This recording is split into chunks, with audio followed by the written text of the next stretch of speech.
проонның жардамы аябай чоң. В основном же помогают ПРООН, например, вот эти все и лекарства, они же периодически приходят же к нам. Бізде капитальный ремонтқа глобальный фонд ПРООН тарауынан, НСФ тарауынан чоң жардам болды. ПРООН, он как бы помогает странам излечиться, избавиться от этой, ну, скажем так, заразы, да, чтобы у нас не было туберкулеза. Раз я слышал, кто туберкулезом болеет, они умирают. Я думал, умру. Я никогда не платил. Это бесплатно это. А теперь это терен демалба. Молодец. ПРООН нам закупил, по-моему, если я не ошибаюсь, 9 аппаратов, которые были розданы по всем регионам.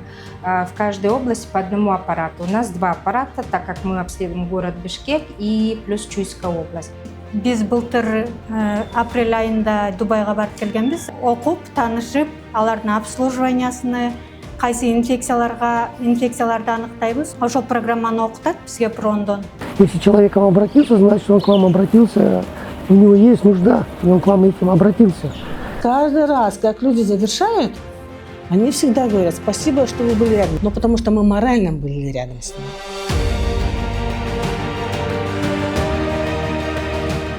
ПРООН продолжит совместную работу с Министерством здравоохранения для развития цифровых решений, укрепления системы здравоохранения и повышения качества медицинских услуг для всех.